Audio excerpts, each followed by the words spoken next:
The Prince2 Foundation Course, Module 1, Overview and Principles. Lesson 2, Introducing Prince2. Welcome to Module 1, Lesson 2. In this lesson, I'm going to introduce you to Prince2. This lesson includes an introduction to Prince2 and an explanation of how the Prince2 processes and products relate to each other. Prince2 stands for Projects in a Controlled Environment. Prince2 is one of the series of related guides, and if you are interested to see where it fits, there is a diagram at the foot of page 6 in your Prince2 manual. The original version of Prince was developed many years ago for IT-related projects and was very successful. So successful, in fact, that other industry areas were asking if they could have something similar. So all of the IT-specific things were taken out, and Prince2 was born. The Prince2 guidance in your manual is not meant to be a rulebook. It is meant to be tailored to the needs of your own project, and this is something that I will keep referring to as I progress through the course. As a result of this, Prince2 is very flexible and can be used for any project, no matter how large or how small, regardless of how straightforward or complex the work is. Prince2 is also designed to make the best use of available management time. In many cases, people who are involved in project development are already busy people. They have departments to run or other day jobs that need to be kept going at the same time. Prince2 recognizes this and is designed to make sure that available time is used wisely. And this is another point that I will refer to again as we progress through the course. Let's start by considering what a project is. Prince2 defines it in this way. A project is a temporary organization that is created for the purpose of delivering one or more business products according to an agreed business case. There are some key things to note from this definition. Firstly, that a project is temporary.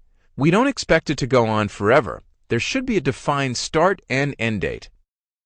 It delivers business products. Product is the term used by Prince2 to indicate something that the project has to create or deliver. You might think of it as a deliverable, but I'll be using the Prince2 terminology. You will also see the term specialist products in your Prince2 manual. The terms business products and specialist products are synonymous. A specialist or business product is something that I plan to hand over to the end user or customer at the end of the project. The other type of product considered by Prince2 are the management products. These are the documents and information that we need to use to manage, to keep control of, our project. The business case is one of these. A project is a means of making a change. Project outputs, when fully implemented, will allow the business to make changes to what it does or the way that it does it. Business as usual tends to deliver more of the same, with yesterday being more or less the same as today and tomorrow. As you saw on the last screen, a project has a defined start and end. Business as usual will continue more or less forever until something causes it to change. We are more likely to need people with a variety of skills from a variety of different departments or companies to deliver our product. The term used is cross-functional. Business as usual activity is more likely to be carried out within a single division or department, with defined handover points to other parts of the business when the activity has been completed. Each project is unique. It may feel like just another construction project, but each one has its own requirements and its own problems. Business as usual is normally a series of repeatable processes. And projects are more risky than business as usual. Because each one is unique, the chances that something will go wrong, that assumptions may prove to be incorrect, are relatively high. Of course, there is some risk likely to be attached to business as usual, but because you are treading a well-known path, this level of risk is likely to be lower than in a project. Now let's consider what project management is. The Prince2 definition is, project management is the planning, delegating, monitoring, and control of all aspects of the project and the motivation of those involved to achieve the project objectives within the expected performance targets for time, cost, quality, scope, benefits, and risk. Project management is all about keeping delivery activity under control. The project manager may or may not have the time and skills to do some of the development work, but they should certainly have project management skills. I'll come back to this in Module 2. But we will need people with relevant skills and experience at all levels to keep things under control. And we need to have defined processes, tailored according to the needs of our project, so that everyone involved knows what to do, when and how it should be done to keep everything under control. There is nothing in the Prince2 manual that states that these processes should be documented, but it makes sense to have at least some of the project information formally written down. In that way, there can be no doubt about what was discussed and agreed. It would be unreasonable to expect everyone involved to remember everything in a complex or lengthy project. So, what is it that we need to keep under control? Prince2 refers to the 6 aspects of project performance that must be controlled. The first 3 are costs. We need to bring the project in within budget. Timescales. The work needs to be finished on time. Quality. All of the agreed acceptance criteria need to be met to be able to deliver products that are fit for purpose. The other 3 aspects of project performance that must be controlled are scope. The project should deliver everything that was asked for in the original agreed set of requirements. Risk. The project manager needs to manage the work to keep the level of risk below acceptable levels. Nothing is risk-free, but sometimes things can become unacceptably risky if this is not carefully controlled. And benefits. Our project is not responsible for actually getting the benefits, but it is responsible for delivering products that allow the business operations to get the benefits. You could think of it as the project supplies the tools to the business so that the business can get the benefits from new or improved ways of working. So that is what the project manager has to do. Keep the project under control within the constraints of time, cost, quality, scope, and risk so that the benefits can be achieved. Of course, in real-life projects, things are subject to change, and changes can affect any or all of these 6 aspects of project performance, but we have processes to manage this in a controlled manner, which I'll discuss in Module 5. The diagram on your screen shows the high-level process to achieve control. The project manager will plan what needs to be done. Planning is part of Module 3. Having got a plan, the project manager will delegate work to someone with the appropriate skills and experience. The project manager role is to manage the project, not to do the work, although in many projects, the project manager will lend a hand where they can. The project manager then monitors progress and uses the information to decide what needs to be done next. This may mean the project manager needs to take some action to deal with whatever the situation is, or it may be that everything is going well and no immediate action is needed. In this way, the project manager can keep control of the project, dealing with whatever arises. This may mean going back to replan some aspect of the project, so this is a continuous ongoing cycle which is sometimes referred to as the control loop. There are many benefits to using Prince2. On the screen, you can see just 3 of them. Prince2 has been established for many years and is used by many organizations. It is designed to be flexible enough to be used on any type of project in any industry area and can be adapted to be used alongside an organization's own business development model. Prince2 has processes to ensure that all relevant stakeholders play their part, from the people who are sponsoring the project down through the people who are involved in defining requirements, planning, and subsequent testing of the delivered products. This not only helps to ensure that any misunderstandings are discovered and sorted out early on in the project, but also makes it easier for users to take ownership.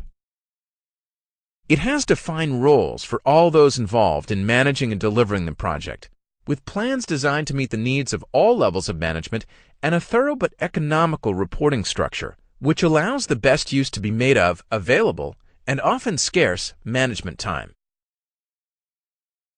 Here are 3 more benefits of Prince2. The focus of a Prince2 project is on what is to be delivered, when, why, and by whom. This continues throughout the project, continually asking the questions, am I still on target to deliver? And is the project still viable and justifiable? Prince2 promotes learning and is constantly looking for continuous improvement. This makes it an invaluable diagnostic tool when troubleshooting or auditing project performance. And Prince2 is internationally recognized. It is used in well over 150 countries already. I've given you just 6 of the benefits, but there are more. You'll find a full list in Chapter 1 of your Prince2 manual. Prince2 is a project management methodology. It gives you a framework for your project, but does not, in isolation, teach you everything you need to know to be a project manager. There are 3 main areas of the project that are not covered by Prince2. The first of these is specialist aspects of the work. Prince2 is a project management methodology. It helps you to manage the project. It does not dictate how you actually do the work. So it is up to you to specify the techniques and processes you use to deliver the project. But it will give you a lot of help and guidance for managing the work. Prince2 does not dictate any detailed techniques. For example, Prince2 says that you should plan the project, but it does not tell you how to construct the plan, in what format you should present it, or what estimating method you should use. However, there are 2 techniques described in Prince2 that I'll cover in the course: the product-based planning technique and the quality review technique. This is because there is a specific Prince2 approach to these, but this approach is still only a suggestion. Provided you can achieve the desired result, then you are still following the Prince2 processes, even if you use a different technique or method to get there. And Prince2 does not include any hints, tips, or other suggestions on how to develop and maintain leadership and other interpersonal skills required to manage a project. There's an assumption that people involved in project management will need these skills at an appropriate level, but Prince2 does not cover how to acquire them. If you need training or coaching in these areas, then you will have to look outside of Prince2. The diagram on the screen shows the structure of Prince2. It is taken directly from the Prince2 manual.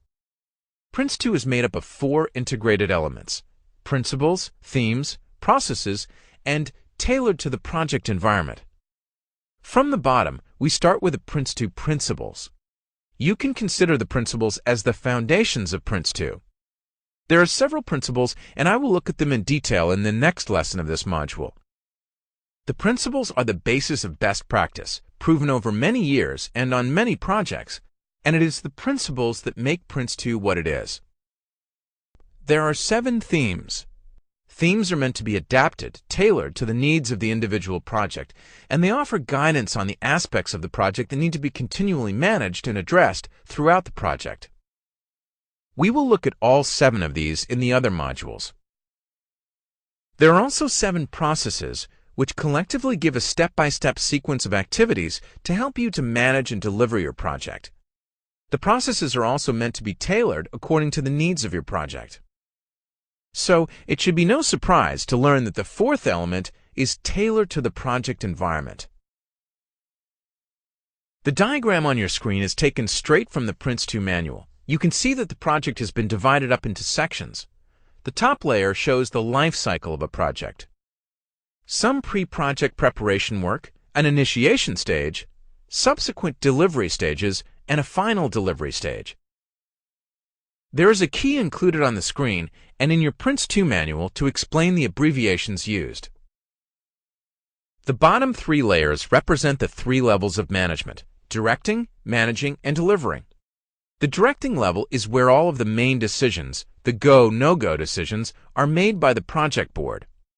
The managing level is where the project manager controls all of the work.